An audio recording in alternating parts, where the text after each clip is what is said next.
Hello again. I am here once more, and I just want to share a little wisdom that I have gained recently about life. I could share the wisdom that I've gained in the past 2 or 3 months about life, but I would start to cry, and then everything would get messy, and then I wouldn't send it to you.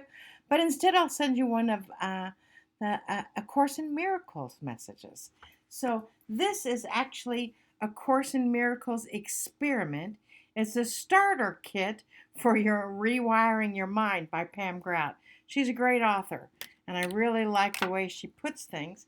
And I'm going to read you a little bit from the original Course in Miracles and from her book as well.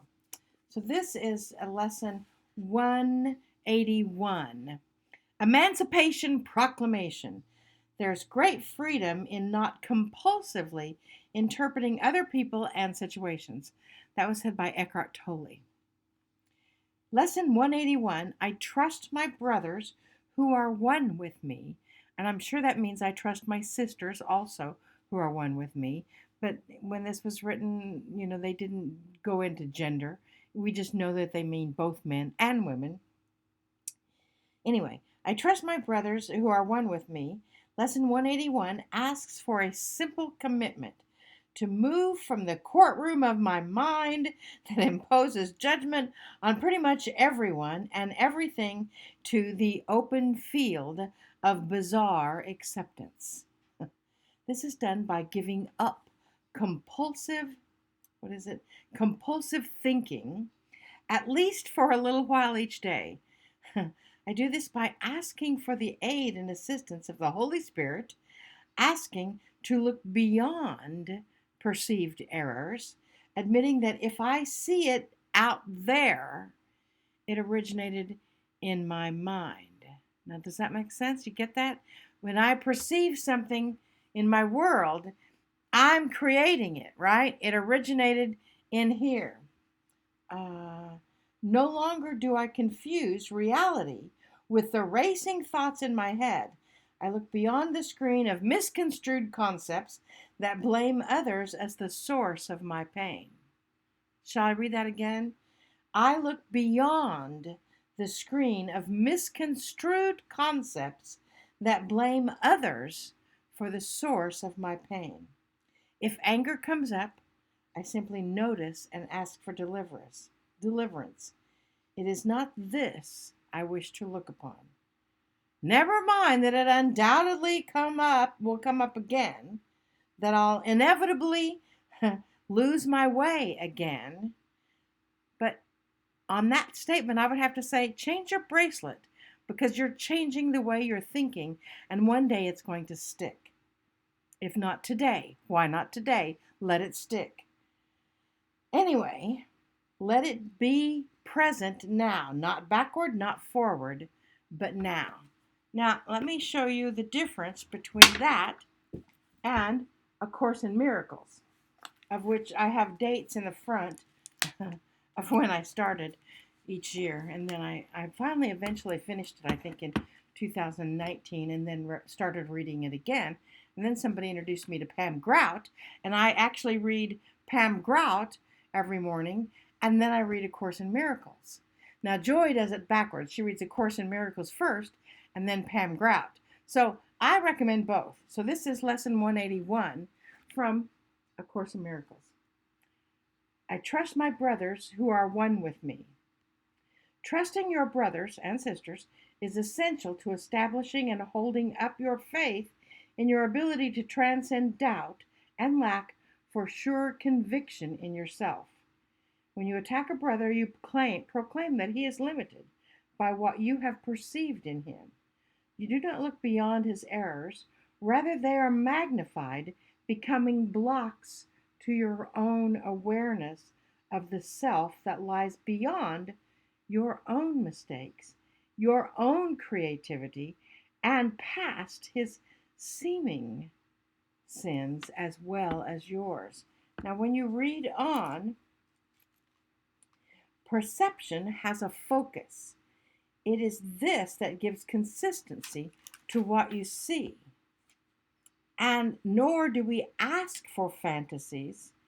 for what we seek to look upon is there or not. As our focus goes beyond mistakes, we will behold a whole world. So basically what that's saying, I believe, is when we see a problem within our brother or our sister or our friend or our family or anyone, that's a mere reflection of what you have created within yourself. And one of the reasons it upsets you so much is because it does hit home with you.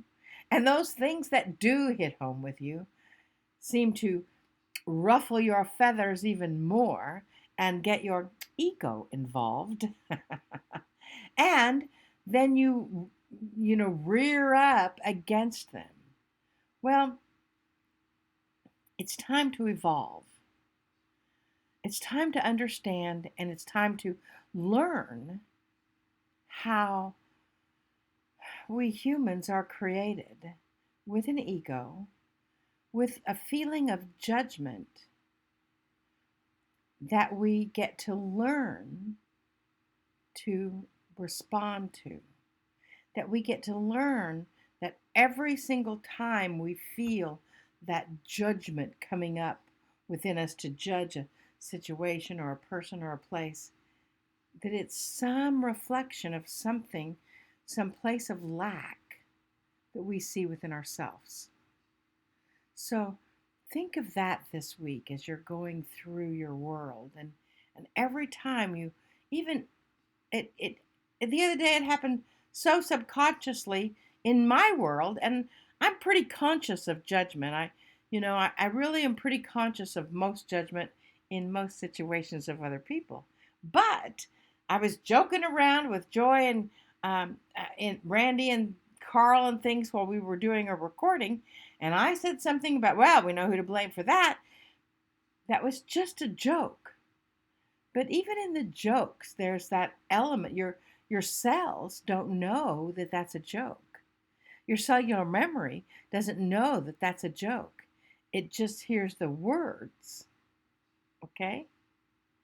And then responds to them or reacts to them. So then the ego gets involved, and that goes into an imprint into your body. So be aware of even your jokes. I know so many people that make fun of themselves, me included. And, that is also goes into your cellular programming. So be aware of that. So when you look upon a situation or a person or anybody and you start judging that, stop. Take a deep breath. Go inside and say, how does this reflect something within me that I still get to learn? Okay, that's your lesson for today. I love you so much. We're all learning here. Namaste. Namaste, y'all.